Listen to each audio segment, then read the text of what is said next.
intend to roll out into the market during the holy month of Ramadan.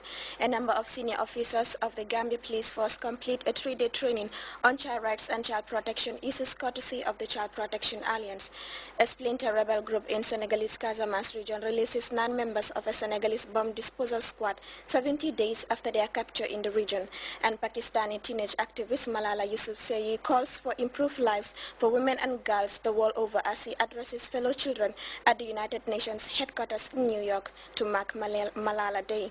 These and other stories coming ahead this half hour. I am Deku Mademba.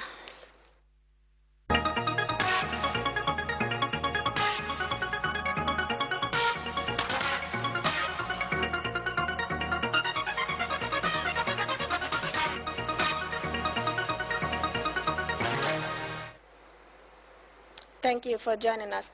His Excellency the President, Sheikh Professor Haji Dr. Yaya Jammeh, Saturday visited his ranch in Farato to inspect the stock that he would roll out for slaughter during the course of the month of Ramadan.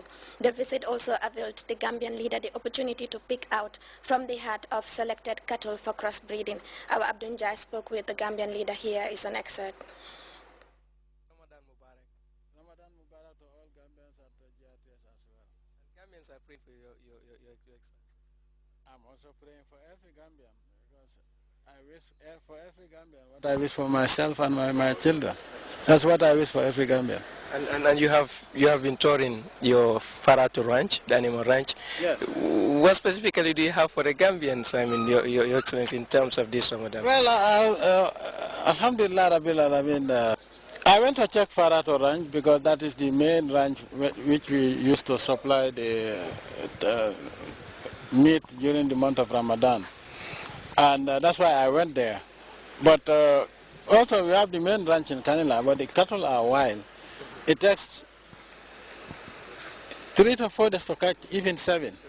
So when I see people, they run, and I don't want to resort to shooting them, but that's why I went to check at Farato.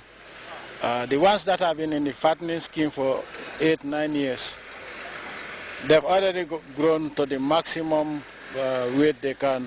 Now they are depreciating because of age. So we're going to clear those ones and bring younger ones. Because, you know, each year that we clear, we replenish it.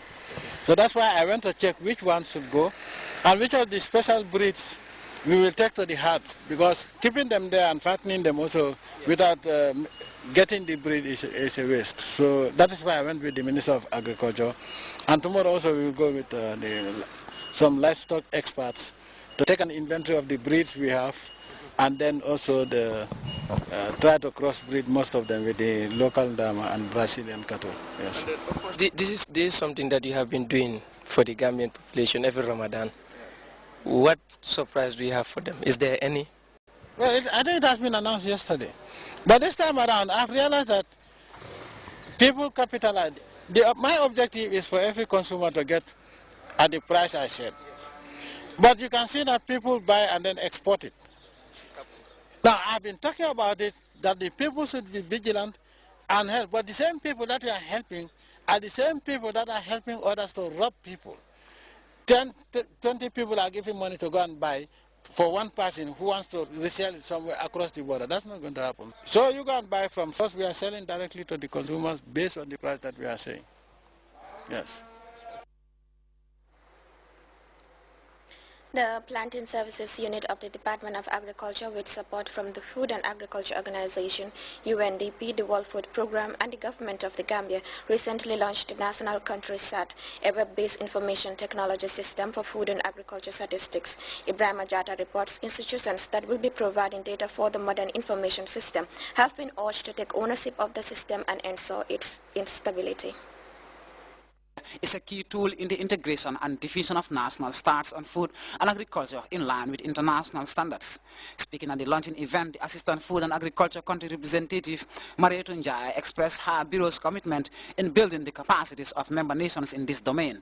Be rest assured that FAO will continue to provide all the necessary support at its disposal to the Technical Working Group and the Secretariat in an effort to improve this centralized and integrated new web-based information technology system for food and agriculture statistics at the national and sub-national levels in support of informed policy making and monitoring with the goal of eradicating extreme poverty and hunger.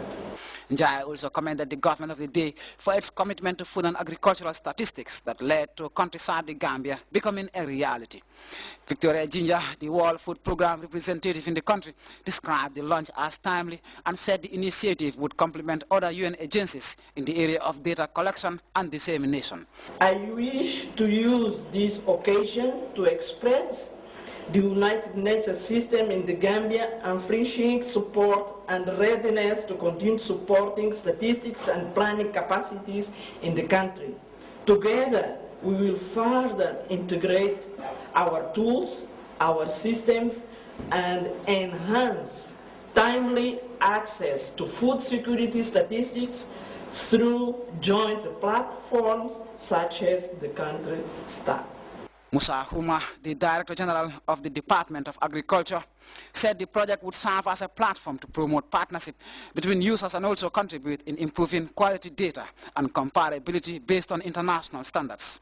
Allow me to take this opportunity to urge all of you to take notice of the Countryside website, giving it support and using it frequently as it serves as a one-stop center, which enables the organization, harmonization and standardization of data from different sources and integrate them into a common location.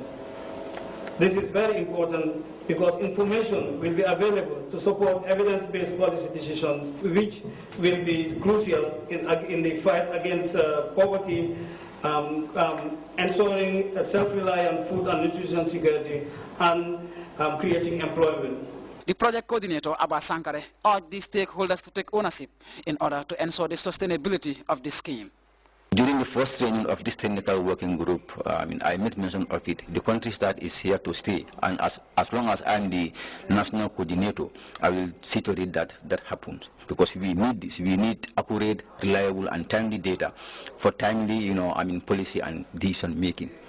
Countryside the Gambia, under the leadership of President Jammeh, is the latest project expected, among other things, to contribute towards ensuring food security for the citizenry. Ibrahim Jata, GRTS. A number of senior police officers have concluded a 3-day training program on child rights and child protection issues courtesy of the Child Protection Alliance. The training, as Abdullah Baji reports, is designed to provide the beneficiaries the requisite skills in dealing with different issues relating to child protection.